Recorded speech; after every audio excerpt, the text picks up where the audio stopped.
Travel with me. Hey fellow humans, Mina here. Welcome back to another Drive-In Talk. Just a quick reminder that all non-Korea driving footage and some new Korean driving footage and random world travel videos are now on my second channel, Drive with Mina.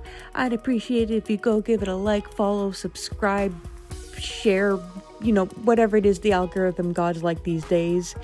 And enjoy traveling with me around the world. Okay, now back to the review of this week's book, which is a continuation of the Court of Thorns and Roses series.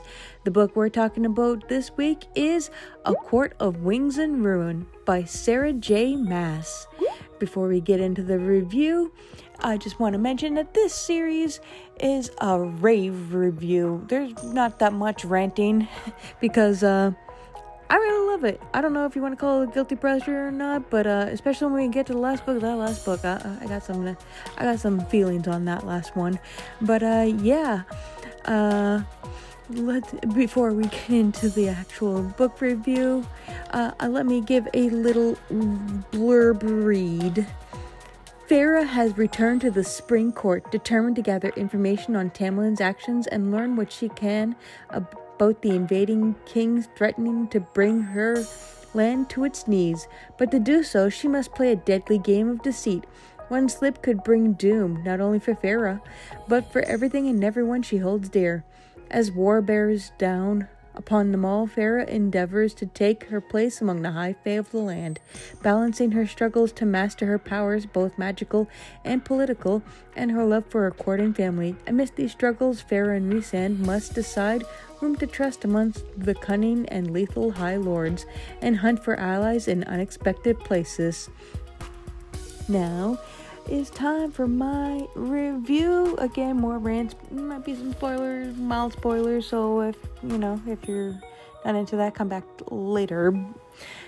I mentioned in my review of the second book of the series that it outshined the first one, and while I still stand by that statement, I would also now like to say that this third book is even better than the first two. This book had me going through all the emotions, and I'm here for it. Loved it right from the start, and I was gripping the pages right until the end.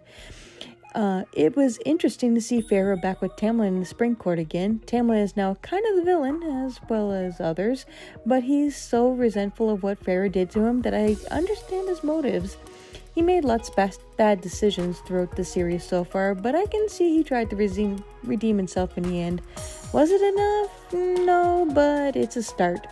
He was hurt and desperate, and while his choices could lead him down the path to siding with Highburn were clouded, I can see how he made those decisions. I can also see him growing from this and trying to regain his good standing with his court and with the rest of Prythian as the books go on.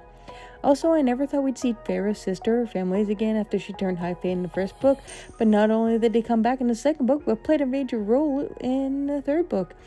And they're not half Fae.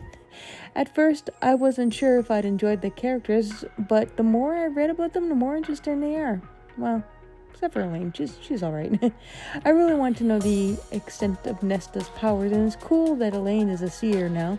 It's interesting to see what the Cauldron did to them and how they still remain the same characters as they were when they were human, yet also different from High Fae.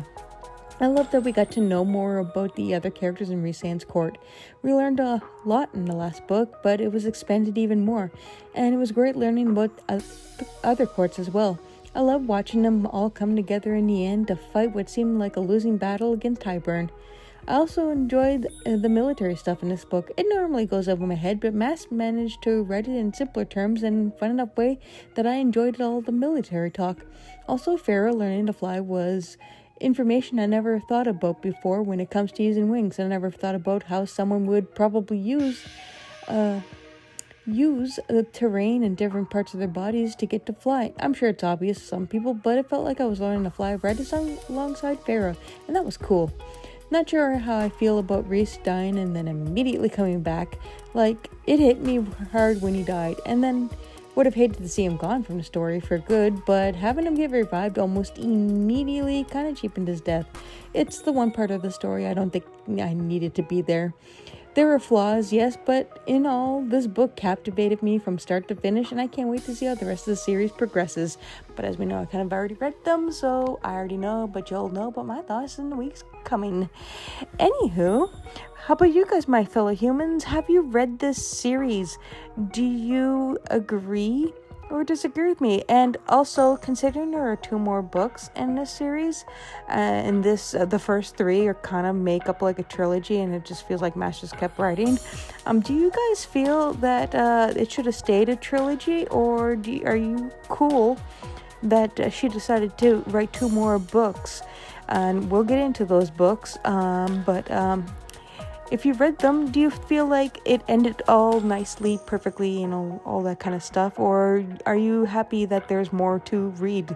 Let me know in the comments down below. Anywho, that's all I got to say for now. If you want to keep hearing more about stuff, be sure to follow me on all your favorite socials, including my other channel, Drive with Mina. Links below. Stay safe and take care. Bye!